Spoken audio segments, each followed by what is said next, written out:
A grateful day to everyone, partners and stakeholders in the promotion of adolescent youth, reproductive health, and family planning. On behalf of our City Mayor, Attorney Alisa Sheena Titan, CPA, with her undeniable commitment and passion, allow me to present our humble journey in accelerating scale-up high-impact approaches we underwent together with the Challenge Initiative.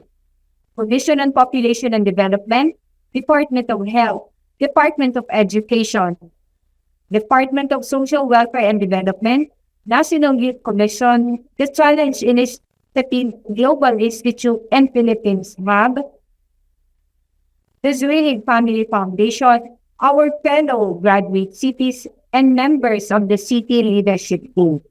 We are delighted because we are sharing this significant name.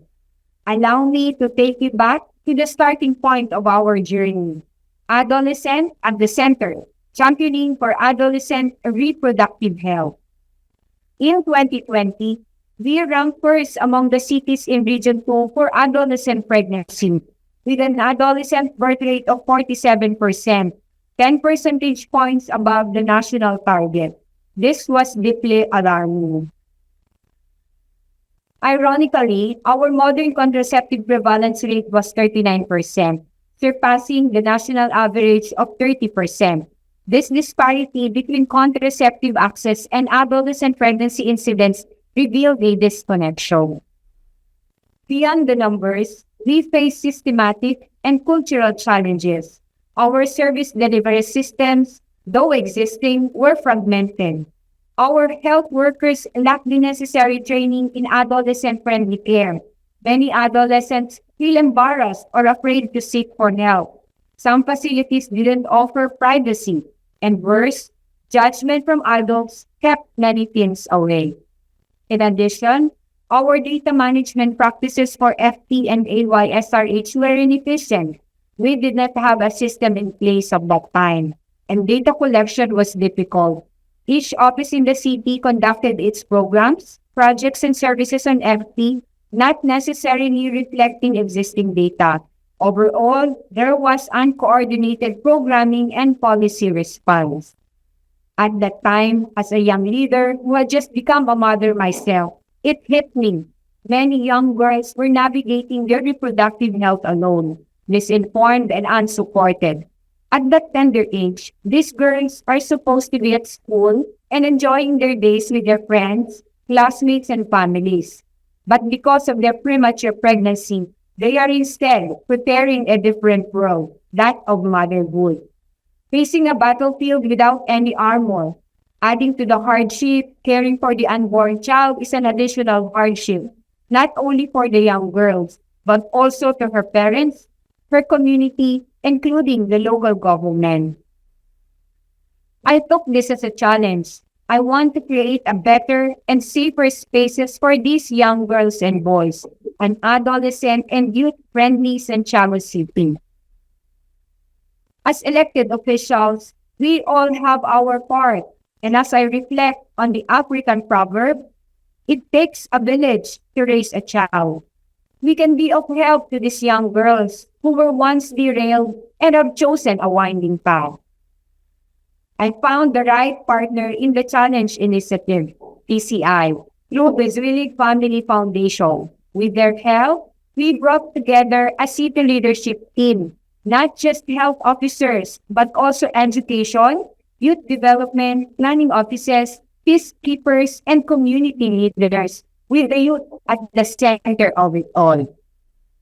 We collectively gathered and harmonized all our efforts, united by the Kaisaka development strategies, 4 pillars: kabuhayan, kalusugan, karunungan, at kaayusan.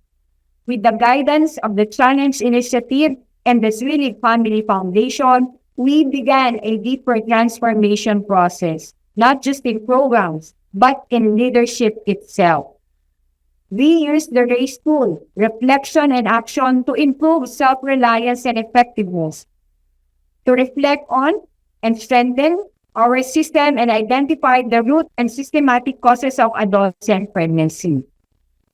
to instill ownership and accelerate our actions to empower our adolescents and youth, we introduced to the Bridging Leadership approach through the Leadership for Adolescent and Youth-Friendly Cities, or the LAFC, and the Health Leadership Management Program, or the HLMP. We moved beyond simply serving the youth, and instead, we invited them to lead with us. They became active contributors to the development process, ensuring that young people had a seat at the table and voice in every decision.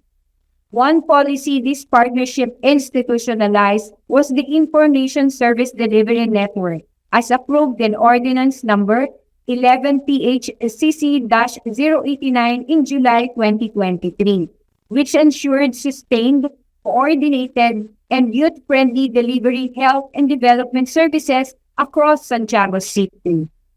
In schools and communities, youth volunteerism flourished. We trained 638 Santiago City teen facilitators, young leaders who now guide their peers on navigating AYSRH issues with confidence and empathy. In collaboration with teachers, health workers, and SK leaders, we launched 59 teen centers, each on a safe, youth-managed, safe space for learning, support, and empowerment. This empowered adolescents now champion behavior change through Youth for You, a social behavior change communication strategy to inspire, inform choice, and shape a culture where young people are protected, heard, and uplifted. As a result of our action in harmonizing our initiatives, prioritizing and investing in our adolescents and youth populations, and adopting high-impact practices on adolescent-friendly health services, we were able to achieve the following in 3 years of partnership. We decreased the number of adolescent girls getting pregnant from 47% in 2020 to 30% ADR in 2024. Our MCPR remains strong, remaining higher than the national target 39% in 2020 and 37% in 2024. And more importantly, contraceptive use among youth is now better informed, more consistent, and voluntary. Health-seeking behavior among youth has improved thanks to responsive health workers and the comfort of peer-led, judgment-free services. We made AYSRH and family planning services readily available, resulting with notable improvement in the quality of health and life of young girls and boys. Our partnership with the Challenge Initiative allows Santiago City to take steps towards our vision: resilient, equitable, sustainable, innovative Santiago City. We will continue to rise as we take bold approach to rapidly and sustainably scale high-impact family planning and reproductive health solutions for women.